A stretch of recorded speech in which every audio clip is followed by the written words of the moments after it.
Om Jnana Timirantasya Jnanam Jana Shalakaya Chakshur Militam Yena Tasmai Shri Gurave Namaha. Fundamental principles of material nature. The most fundamental principle of material nature is that nature or Shakti is under the control of and is manifested by the Shaktiman, Bhagavan, Krishna.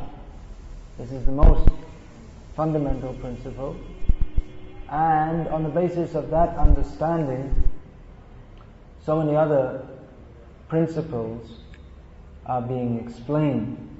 Here it's stated that the rivers, the controlling deity of the rivers is also the controlling deity of the nervous system.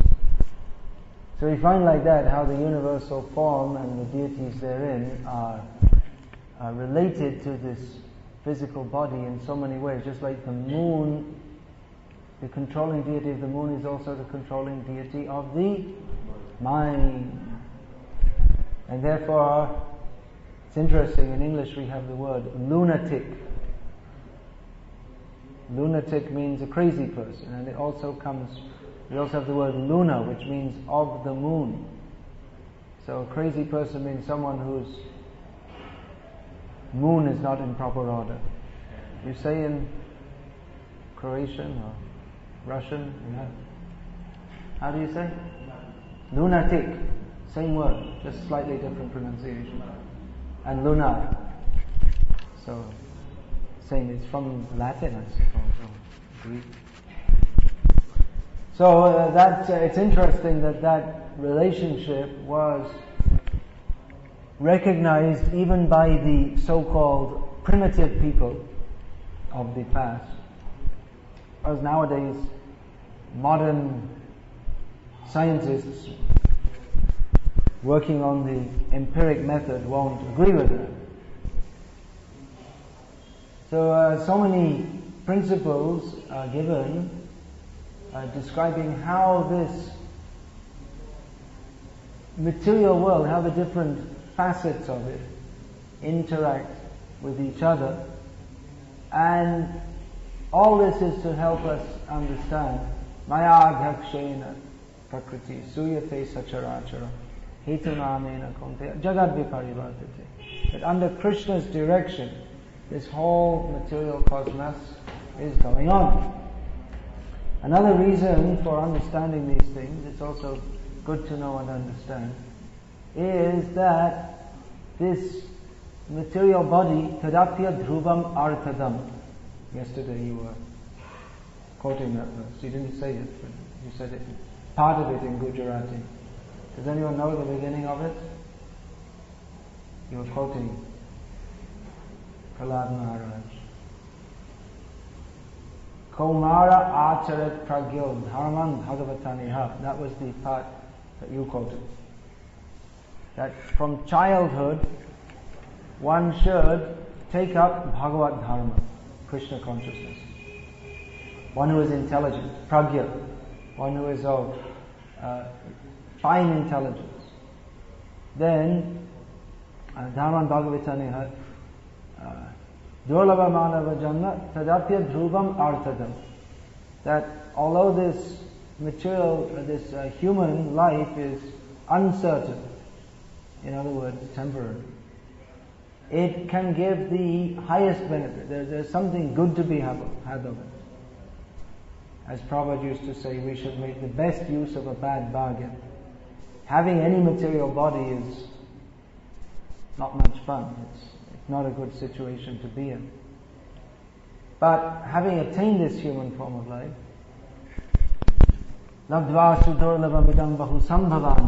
having attained this human form of life after many births, we should take advantage of it.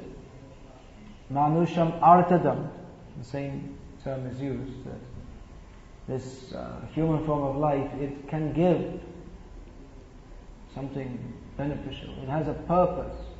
Manusham artadam anityam, even though it's temporary. Apiha dhiraha turnamyate janapatedanamityatyava Nishrayasaya Vishya Khalu Sarvatasya.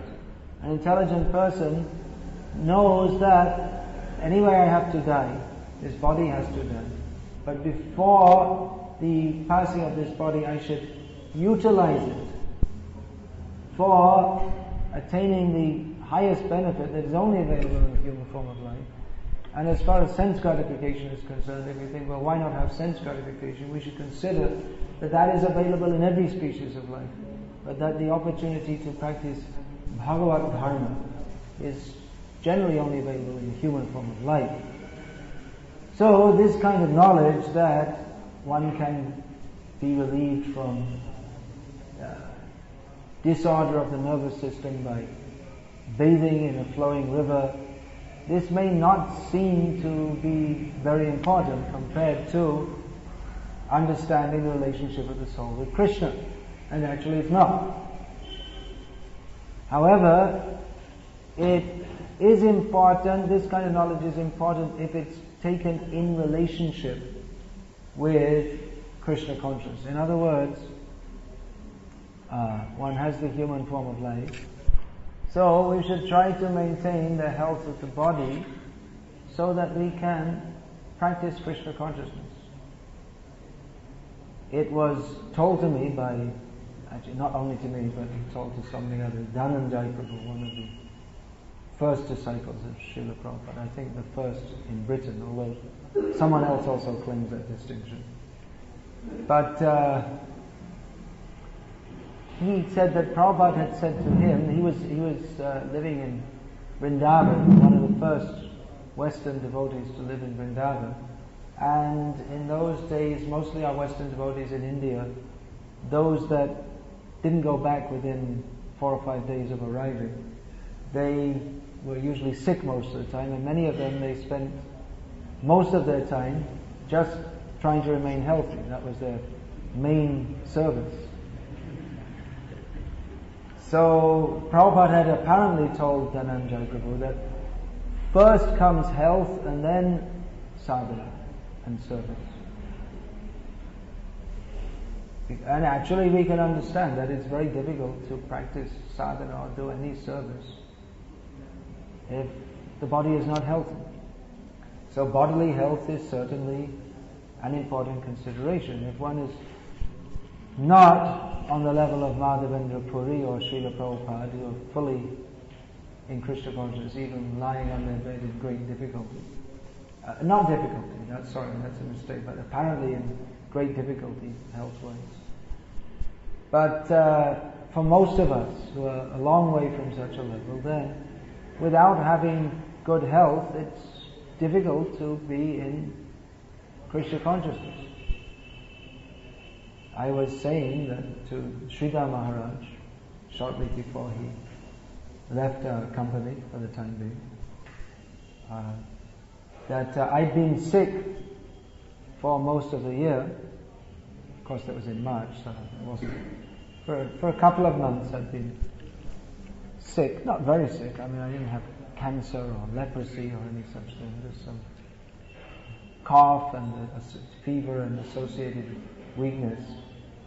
And I was saying to him that, well, you've been sick for so many years with much worse sickness than me, so I can appreciate having gone through a couple of months of not very severe sickness, but enough to make life difficult. That's what sickness is for. That's the gift of Maya, to help us realize that this material world is miserable.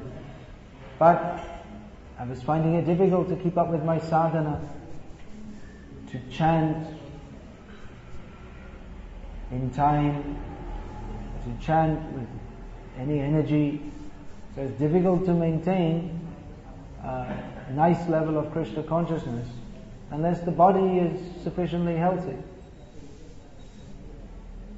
So I was appreciating that he went through so many years of great difficulty, health-wise, and still he was in jolly consciousness. He was known as the Jolly Swami. So the Vedic directions are there for keeping a healthy body. What for? Kamasya nindriya pritya yavat jiveta yavata jivasya tattva jigyasa nartha yas what is it? Nartha che? Nartha yas cheha karmabhi. That life's desires should only be for the purpose of self-realization. One should not desire even to live or healthy body. Prabhupada has translated this. Not for sense gratification, but only for inquiry into the absolute truth. That should be the goal of all one's work. So the Vedic directions for keeping healthy, they're also important for devotees. This could be moved actually. They're also important for devotees, as are so many supplementary Vedic sciences. Ayurveda is Upaveda. That means supplementary Vedic science. And there are so many supplementary Vedic sciences. Vastu Shastra has become very popular recently. And there's astrology. All these are helpful. They can be helpful for the human society. And in that regard, they may be helpful for devotees, because devotees are also living in human bodies, in human society. There are so many directions for the organization of society also. Now, it may be said, well, these are extrinsic to Krishna consciousness. They don't constitute the essence of Krishna consciousness. But they are important. They're also Shastra. Maybe Upaveda, but it's also Shastra that's given by Bhagavan for the betterment of human society. So devotees can take advantage of this, all these various types of knowledge, not becoming distracted by them or overly absorbed in them, but only for the sake of prosecuting Krishna consciousness. For instance, just like Bharat was telling me yesterday, Bharat Das, that he'd been having headaches for so many years, which is undoubtedly a great disturbance in Krishna consciousness, as I also experienced, as I also had headaches for several years. But then by consulting a competent Ayurvedic physician, he found out what is the problem and very simply how to solve it. It's just a question of adjusting a little bit the diet and lifestyle, and then the problem's solved. And today I saw Bharat dancing in Kirtan, which I don't remember seeing for a long time. So a little advice from someone who knows, and without spending thousands of dollars on tests and useless treatment, just a little advice from someone who knows, and so much benefit is there. So these sciences were there in human society to help people live their lives. Of course, life lived without Krishna consciousness is ultimately useless, but the whole Vedic culture is meant to lead one to that. So, although it's not the profession or the main purpose for devotees to know these things, that just like one of our devotees, he was at medical school.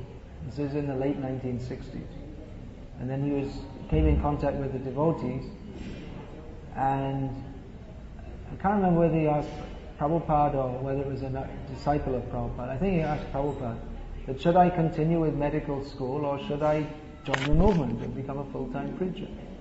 And Prabhupada told him there are so many doctors, but there are not preachers of Krishna consciousness, which is more required. So he joined, giving up his medical studies.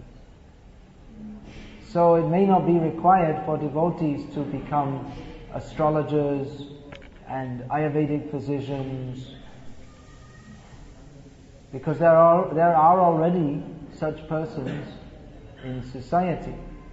But they can take advantage of that knowledge, and traditionally in Vedic culture, everyone, in any traditional culture, people had basic knowledge of how to live in such a way as to remain healthy. We'll still find that in India. It's not, people don't consider it Ayurveda as such, they don't consider themselves great physicians or any such thing. But there are basic things that should be known, just like in the winter or if one has a cold, not to eat yogurt. It's a very simple thing. Or there's so many things like that. So many. In Bengal they say this date gur is very delicious. But once the Chaitra Mash begins, then you shouldn't take it because it's very heating, which is good for the winter. But then in Chaitra, as soon as Chaitra Mash begins, then it begins to get hot, and so it's too heating for the body. So one shouldn't take it.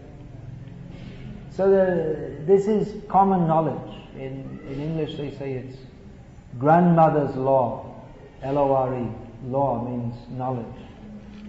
Grandmother, every grandmother knows this kind of thing. If there's some cut, they immediately, finger is cut, then immediately go to the garden, get some leaf, rub it, and then it stops bleeding. There's so many things. Basic knowledge people used to know. Now living in the cities, if there's some cut, go to the doctor, pay 100 rupees, get some cream, pay another 100 rupees, go every day for dressing, just some small thing. And waste so much time and money. And fill your body with some chemical ingredients also. So there was no need for doctors so much anyway previously, because one thing, people lived more sane kind of life, both mentally and physically. They didn't have so many disorders. Most of the disorders, very nice mouth you have. You think I'm the doctor here?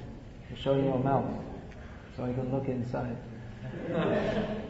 Please, if you're going to yawn, cover with the hand. This is also the kind of thing that grandmothers used to teach. But nowadays, grandmothers are too busy watching TV, so they don't teach anything now, and they don't know anything now.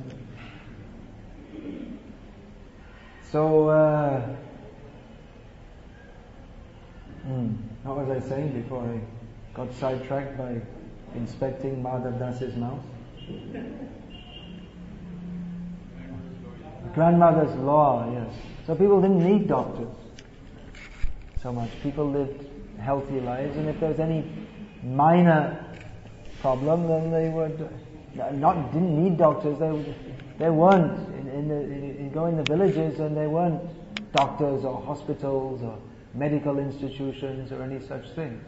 That if there was any problem, then most things are solved by fasting for 1 or 2 days. And things like a cold, that saying is there that if you go to the doctor and get the medicine, the cold will be finished in 7 days. And if you don't go, and you just tolerate, then it'll be finished in 1 week anyway. So, minor things you just tolerate, that's all.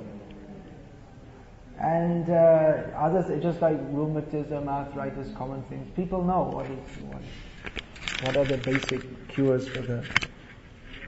And there may be some kind, for snake bite, there's some, call a fakir, do some mantras and like this. There's all this kind of village cures in Bengali. Anyone here? Any Bengali? They're not here. There are Bengalis, but they don't come to class. So, fu. We have that in Orissa. Fu. They're curing by fu. They get some mustard oil, say some mantras, rub it on. We have that system in Orissa. In Gujarat also. They must be having, but you're all city boys, so you don't. Huh?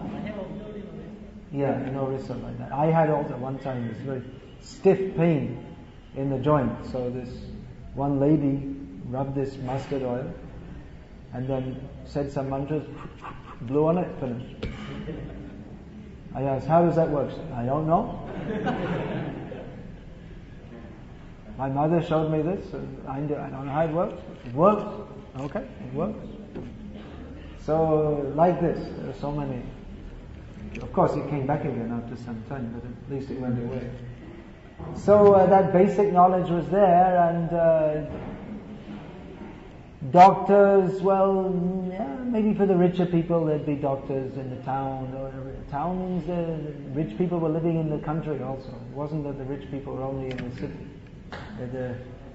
The culture was actually the country, because the production is in the country. So the zamindars or whatever, the rajas, they'd be there with the raja. I mean, raja means not necessarily that he's like some samrat, not ruling the whole of India, but he may be the king of 5 or 6 villages. And he'd have the doctor there with him, and then anyone else, if they're serious case, the doctor would, not just for the king's family, but for all others also, he would consult. So that arrangement was there. All arrangements were there in human society. It wasn't that it's only nowadays that we have some arrangements, but previously human society was going on, and in many ways it was going on much better than it is now. Just like this sickness, people are always sick all the time, because the whole way of life makes you sick. Everything. The air you breathe makes you sick. Air is supposed to make you healthy. By breathing, it's supposed to flush the system and purify. But by breathing the normal air in a city, it contaminates the whole system. So it's just the opposite. That just by breathing one should get healthy. But then nowadays by breathing it makes you sick. And like that, water. You can't even get decent water to drink. It's practically not. It's very difficult to get water that is good for drinking. I mean, you can buy this plastic bottled water, but that's also horrible. So modern life makes everyone disturbed and sick, mentally disturbed. Practically, I don't know. Is it only the people that I come in contact with, or is it everyone seems to be mentally disturbed one way, this way, that way, the other? The whole society makes people mad, because the whole setup is mad. The whole setup. Work hard, get money.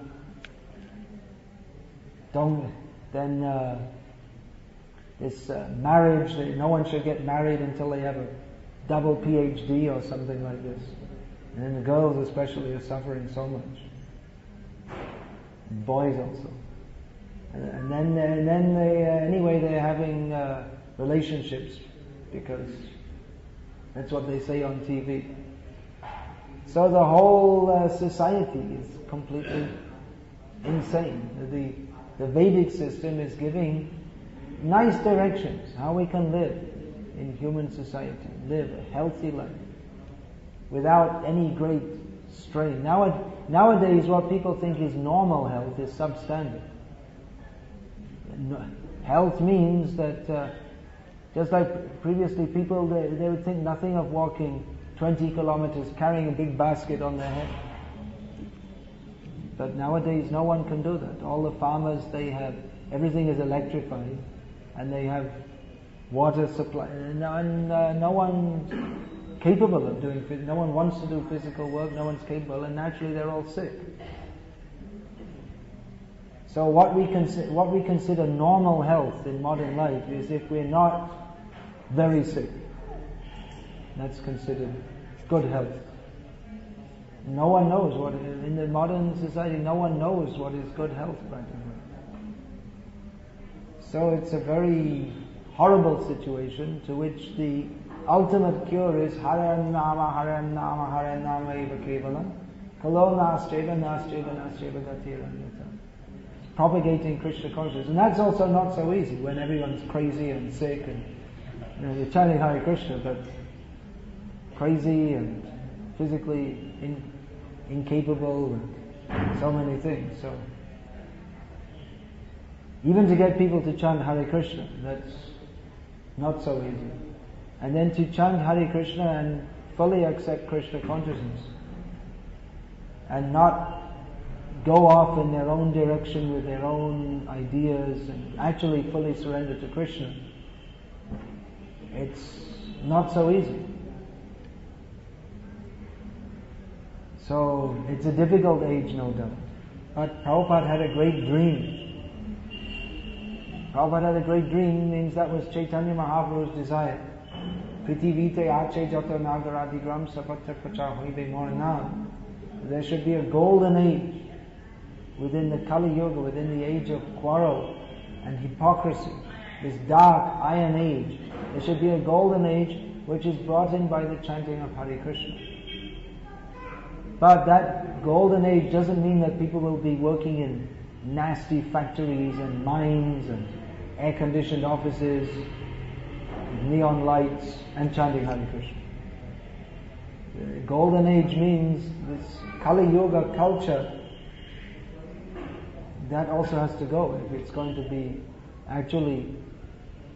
there's actually going to be Krishna conscious in society. Because the modern demoniac way of life doesn't go very well with Krishna consciousness.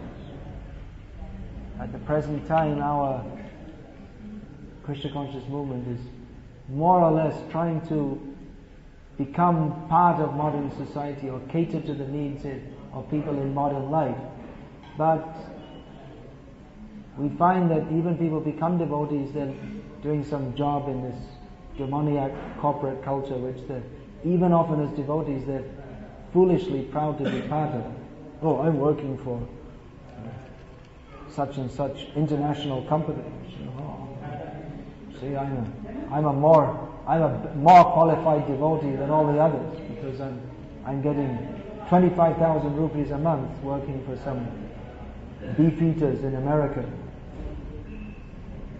So catering for this, we're trying to cater to that modern way of life, but that modern culture, it inculcates demoniac tendencies. So even if we become devotees, then we'll find it's very difficult to make our children devotees because we want them to be half demon and half devotee. They should go to school, learn about Darwin's theory, get in the rat race, get a good degree, get a good job, and earn lots of money. By earning lots of money means you kick others down and push yourself up. That's the only way. And at the same time you're going to be a devotee. But it doesn't work because you can't be a demon and be a devotee. So Prabhupada, he was very much wanting to introduce the Vedic culture, and Vedic culture not simply giving things with your right hand. There's a lot more to it than that. The whole way of life. So that's a great challenge for the Krishna conscious movement. That the whole way of life, the whole social organization, the means of income, living on the land, producing our own food, the method of education, not this Montessori or any such thing, but the method of education is Brahmachari Gurukule Vasam Danta Guruhitam Dasavana Acharan Nicho Sudrita Guru Sohridam.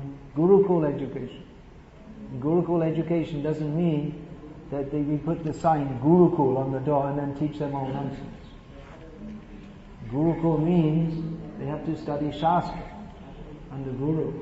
And Dasavanacharan Nicho, character training. Nowadays it's all about character training. Character training means the young boys, they should be like slaves. Prabhupada used that word. Dasava, just like this. Menial servant under the guidance of a competent acharya. They should submit. That is character training. Not some Kavi's theory or get the latest management book. It's all. There might be something of value in that, but compared to the Vedic knowledge, it is laghu, not guru. It is light. And not only that, but it will be mixed with so many misconceptions. Just like I saw one book of Stephen Covey, who is the greatest of the management gurus of the modern age. I saw it where else would you think? In an ISKCON Temple President's office. So I had a quick look at it, and he had in there the qualifications of a perfect person. Not according to Narad Muni in the Bhagavatam, but according to Stephen Covey. So he had a list of all the qualities. So quite good, punctuality, consideration on this. And one of them was, he does not become the disciple of anybody. But our Vedic culture means that you have to be a disciple. You're not considered a human being, you're not considered a cultured human being unless and until you become a disciple. This, Yagyopavita, this is the sign. Of course it may indicate so many things, but the most basic things that it indicates is that I am a disciple. Nowadays that they have this Upanayanam, and it's just a social show. Usually nowadays they do it just along with the marriage, because you're supposed to have Upanayanam before marriage, and it saves money to do it. Instead of having two functions, have one function. But actually the thing is, he's supposed to have Upanayanam, and that means he goes to study as a brahmachari, and when his brahmachari period is over, then he comes home and gets married. So that's why one is supposed to have Upanayanam before marriage. It's not just Upanayanam, you stick a thread on your shoulder, but you're supposed to be trained in Shastra, in behavior. Then only you're fit to be married. You're not fit to be married otherwise, unless among Shudras, all right. But among Vaishyas, they also have some brahmachari training, and Kshatriyas, and especially Brahmanakas. They have rigid training. Then only they're fit to be married. But nowadays, oh, he has to get married. Did he have his Upanayanam yet? No. Okay, do it all together. And who's the guru? Just like someone was telling me the other day. Someone was telling me they were initiated in Gaudiya Math. And I said, by who? And, well, couldn't remember.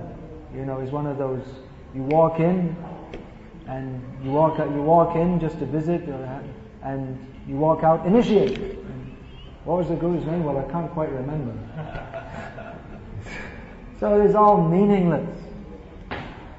This Vedic culture is so serious. It's meant for attaining the ultimate goal of life. How seriously the guru-disciple relationship is meant to be taken. Chokku dana diloje, janme janme Prabhu said, who has given me the gift of vision. He is my Lord, birth after birth. That's how seriously this has to be taken. Sakshat dharidrena samasta shastra uttastata bharyata evasa. The guru is considered as good as God. But nowadays, I didn't get initiated. I'm still bhakti so-and-so. I should get initiated. Okay. That guru gives initiation, you just walk, okay, great. I'm going to go and get it. Never mind all this study, get ready, understand what it is. I'm initiated.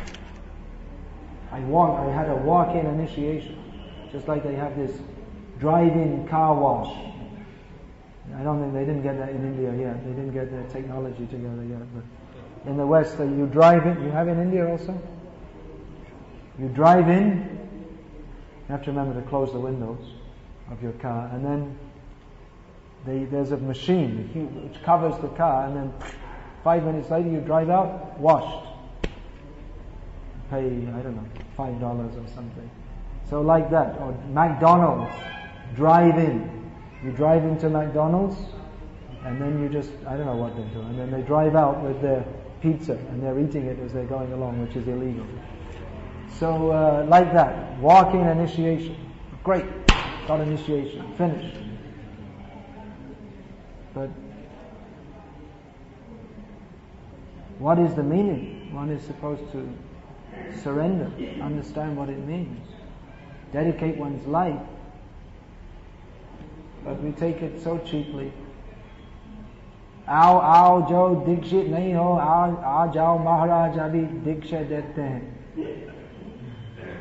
Jo bhi mantra bal mein hai, to usi mantra mein dikshit ho sakte hain.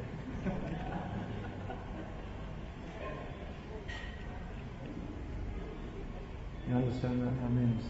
Come everyone who's not initiated. Maharaj is giving initiation. Whatever mantra you're already chanting, you can be initiated in that mantra. You do Ganesh mantra? Okay. You like Ganesh? Ganesh mantra. You like Vishnu? Vishnu mantra. You like Sai Baba? I won't give him because he's my competitor.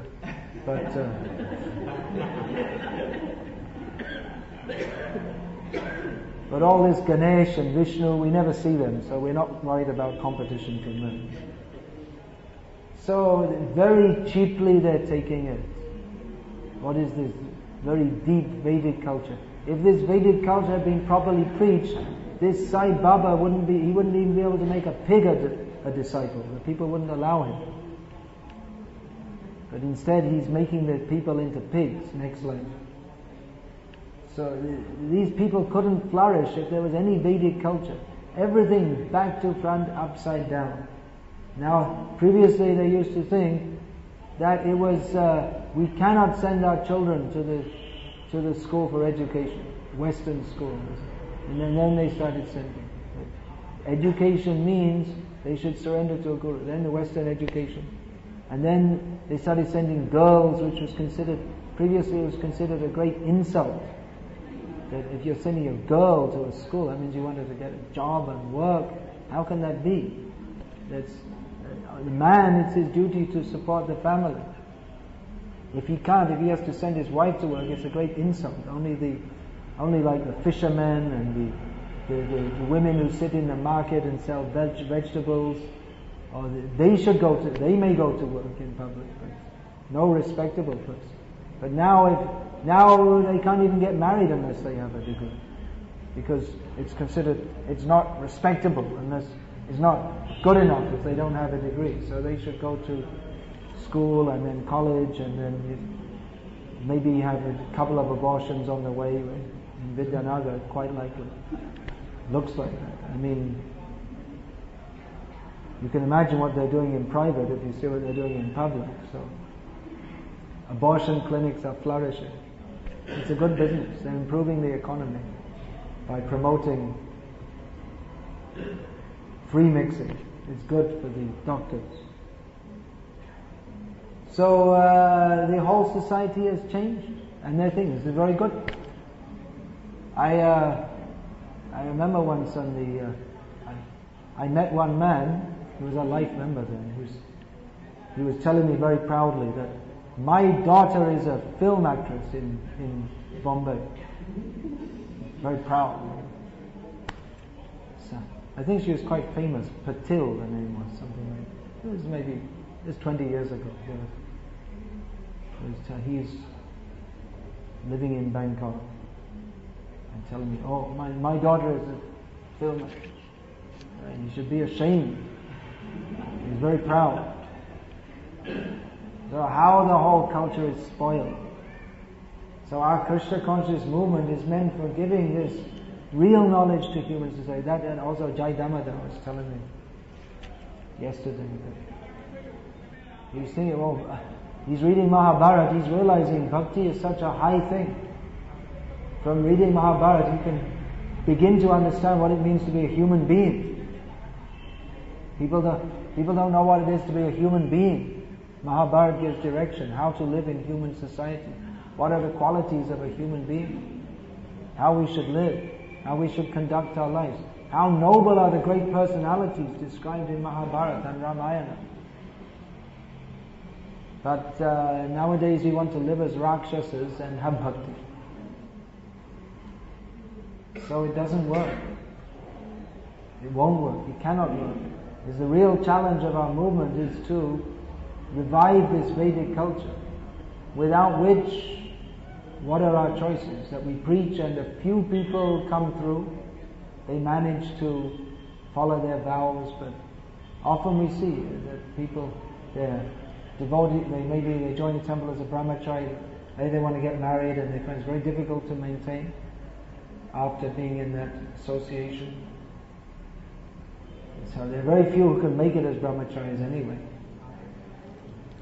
And then most people are not brahmacharis, and then always there's some disturbance in family life, something happens,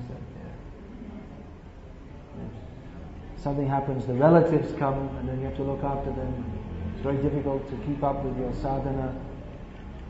Or there's so many problems, the baby's health, and it takes up all your time, very difficult to keep up sadhana. or so much work you have to do, you're under so much pressure, very difficult to keep up sadhana, or there's some disturbance in the family, someone, some member of the family is misbehaving or something, and then the mind is totally disturbed and there's no proper association. Very difficult to keep up sadhana. So our movement is faced with the situation that either we, in our preaching, that we're trying to make devotees, so we only accept very few who come up to a high standard, or we bring the standard down that we just initiate anyone, whether they're following properly or not. Okay, just give them initiation. Somehow or other we have to show that we're doing something.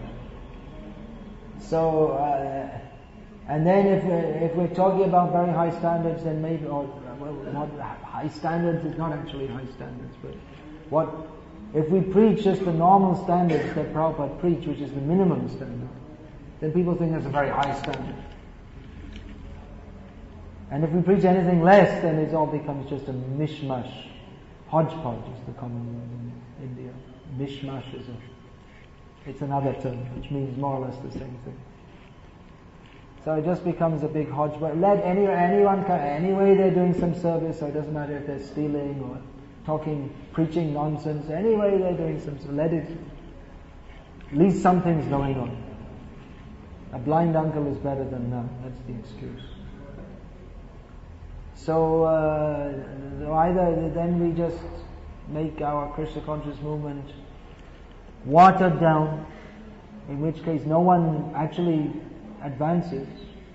It's very difficult, and it becomes more difficult to advance, because the society which is meant for promoting Krishna consciousness is promoting some watered down version in which anything goes, and then those who are serious to advancing Krishna consciousness, they don't want to stay, because they find that the whole society is going on in the name of Prabhupada, but it's not following properly.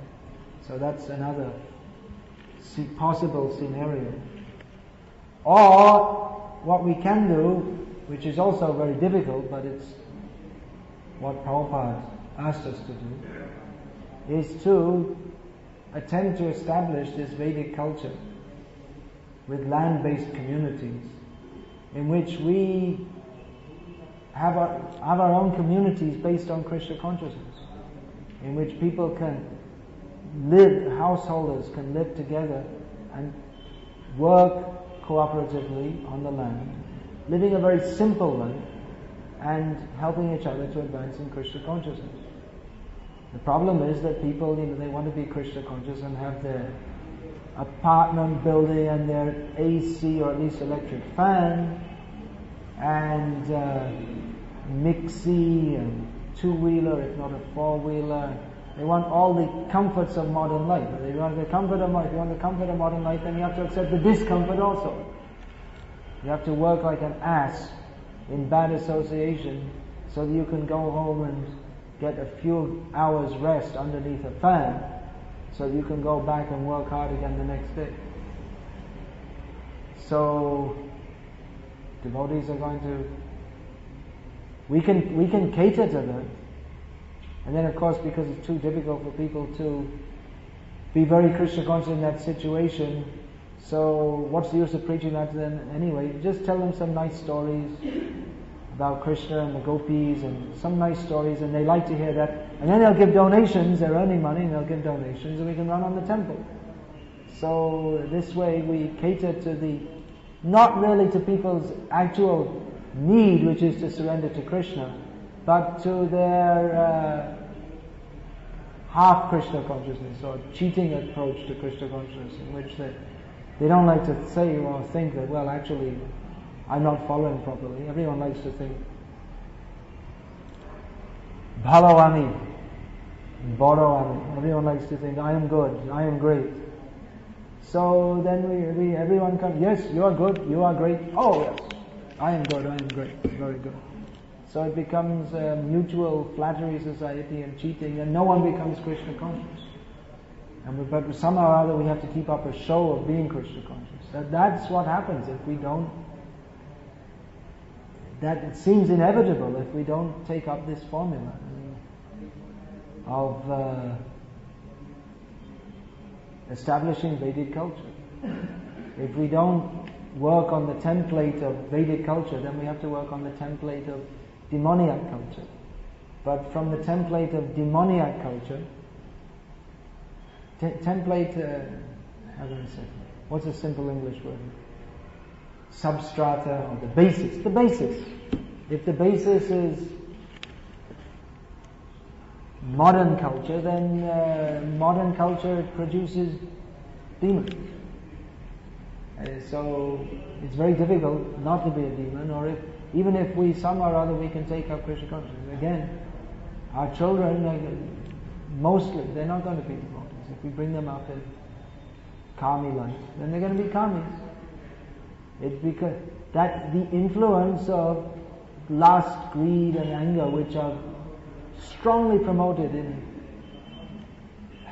modern demoniac society, we can't expect our children to not be influenced by that.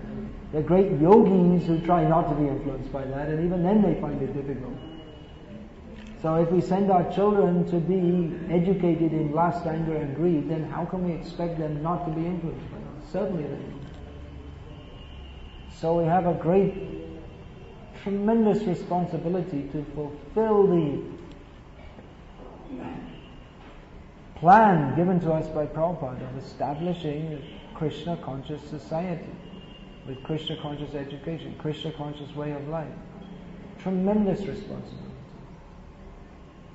So in some ways it may seem that our movement is doing well, and of course many people are taking up Krishna consciousness, and that's good. But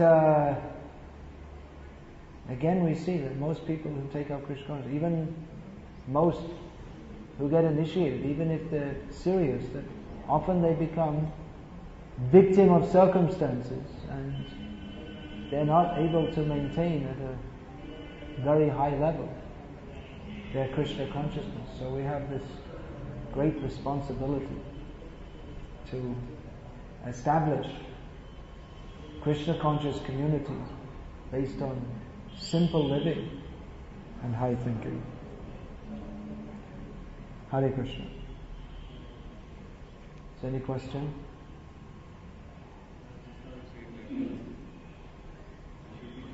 How about getting this cordless mic, product of modern society? As we're living in it, we might as well take advantage of it. You don't have one? Alright, say loudly so that I don't have it. You say it loudly, don't speak to me, speak to those at the back of the room. Just now instructed that we should be completely surrendered indirectly to Vedic culture. But what about the monetaries that we find difficult to What about the what? Monetaries. Monetary? Some benefits to maintain ourselves. Money. What about money? How can we be fully surrendered if we're earning money? Now, fully surrendered means the brahmachari practices a fully surrendered life to the Guru. If he's able to remain on that platform, then he doesn't need any money because he doesn't need to get married. He remains a brahmachari. But if, as in most cases, he's not able to maintain a brahmachari life, then he goes home. And actually money is also, previously money was not an important consideration because the land produces everything, then what do you need money for? Money is only required if we're trading. So, nowadays we think that taking care of our physical needs, it's a great challenge. How to get enough food, clothing and shelter our family. In traditional cultures, it's not a problem. How to maintain a family is not a problem because the land produces everything. It's not a very great strain to consider how to get married, and home is there. You say the boy lives in his father's home and the girl goes to her husband's home. So there's no need to worry about getting a separate home. Food is there. Food is produced from the land. And whatever else you need, everything is there. Nowadays, you say it's a great challenge to maintain ourselves. Yes. Even in these situations, if we come out and surrender out here, Surrender out where? Vedic culture. Well, that's what I'm saying. We don't have any such thing to enter into, so you can't anyway. Then what? Then what? Then we should establish these communities. You ready? Let's do it.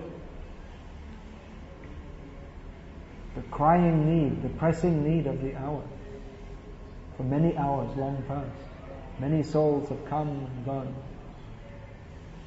We must take ourselves as pioneers. We must take ourselves as pioneers of this. Yes, it's required. Should be taken up. Vitally required. You'd like to get involved in this? Would you like? Are you ready to get involved in this? Pioneering these kind of communities. Yeah, that's what I'm here. All right, we'll speak about it more later. Not right now. Hare Krishna. Srimad Bhagavatam ki jai. Srila Prabhupada ki jai.